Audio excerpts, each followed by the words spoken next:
Hello guys and welcome to my review of Bioshock Infinite. Now, I don't want to make this drag on too long because this was a pretty big game this year. This is definitely a Game of the Year contender, and everything that I'd like to talk about has already been talked about and in great detail, and a lot of people have probably discussed it in better ways, definitely have discussed it in better ways than I can, so I'm just gonna really quickly go through this because this has already been talked about a million times. So anyways, Bioshock Infinite, again, not going over the graphics, don't really care, not going over the audio, it's good, don't really care. Let's just swoop in right to the gameplay. Now, if you take, if you look at this game, you have to understand that it is very similar and yet different at the same time to the first Bioshock. I mean, it's basically a polar opposite of Rapture, at least when you see Rapture. And the game, in a way, in general, is just, it's hard to describe. It's so similar, yet so different at the same time to the first Bioshock. In fact, the opening of this game is very similar to the first Bioshock. I mean, if you take the opening of this game and line it up with the opening of the first Bioshock, it's almost the exact same. You're just in two different settings. I think there's a video that shows that, actually. I'll put a link in the description if I can find it, but there's a video that shows that. And there's a reason why it's always like that in this game, in these two games, Bioshock 1 and Bioshock Infinite. And spoilers, it's because of, basically, Columbia is pretty much just a parallel to Rapture. It's just in the air. And if you don't get that, there's several videos you can watch about how the parallel universes and just the different universes in this game work. If you haven't played through the game, which I just said spoilers, so you probably shouldn't be watching this if you haven't played through the game. But if you didn't really understand the ending of the game, I suggest you look up some stuff because it's actually very interesting. And that's the first thing I actually want to talk about is the story. The story of this game is pretty awesome. I was definitely surprised by it. It was just a very interesting concept, a very interesting way of solving the problem at the end of the story. And I definitely didn't expect the plot twist, and I thought the whole multiverse thing was very interesting. Something that I haven't really seen shown, at least not shown well in games before. And it's just really cool how the whole multiverse thing works. Like I said, that video where it compares the first game and this game and how they're so similar yet different at the same time. It's just a really interesting concept, and again, even though, you know, I said spoilers, I can go into big spoiler talk right here. I don't really want to because, like I said, there's videos that have done it and done it better, but I'm just going to say that I liked the story to this game. I thought it was very interesting. I really did not know where it was going to go until it finally ended. Then I was like, oh crap. I never would have guessed that. Never would have guessed that.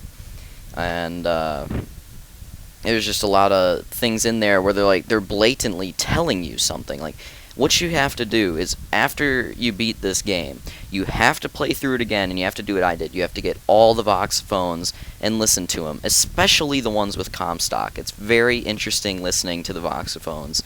It's interesting listening to them your first playthrough, but your second playthrough, where you understand everything, and you're listening to them, it's a lot more interesting.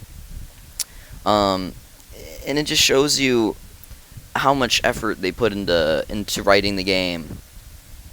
Ken Levine did a great job, in my opinion. Like, the whole, Comstock as Booker, just in a different universe, just because of one decision, whatever.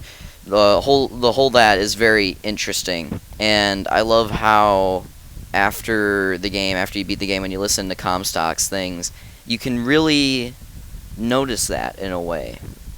And there's a lot of foreshadowing, is what I'm really trying to say. There's a lot of foreshadowing in the voxophones, and there's a lot about the story in the voxophones that you really take for granted your first playthrough. You're just like, that's interesting, but I don't really know what the heck he's talking about. But your second playthrough, you're like, yes, I get it now. That's actually very clever.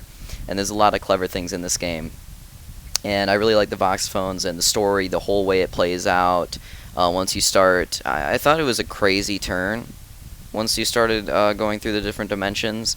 Like I wasn't sure what I thought about it at first. Once you went to the universe where the Vox, were taking over and Booker was dead.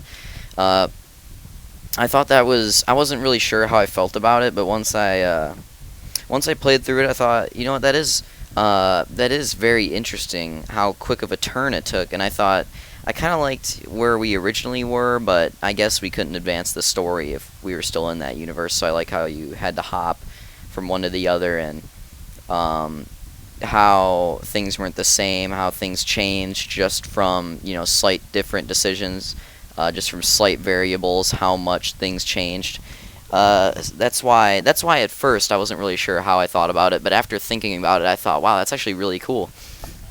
And there's just a bunch of moments in that game in the game where the plot just takes a huge turn, and um, it really surprises you. Another thing about this game is, crap, running up on 6 minutes. I don't want to ramble on too long. Another thing about this game is that it's not as horrifying as the first Bioshock. The first Bioshock, it isn't the most scary game in the world, but it does have some pretty big creepy moments. Just a very creepy game in general. And this game doesn't really have any of that until the very end.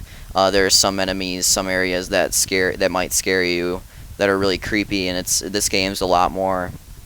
Especially in the beginning, it's a lot more bright. It's a lot more. It's not as dark and mysterious as the first Bioshock, but this game still has its own atmosphere that makes it interesting. Another thing is that the gameplay. We got to go over that. The gameplay. There's no Big Daddy. There's the handyman. That's not really a Big Daddy. There's none of that. There's no. Jeez, what is the crap? There's no little sisters. There's none of that in this game.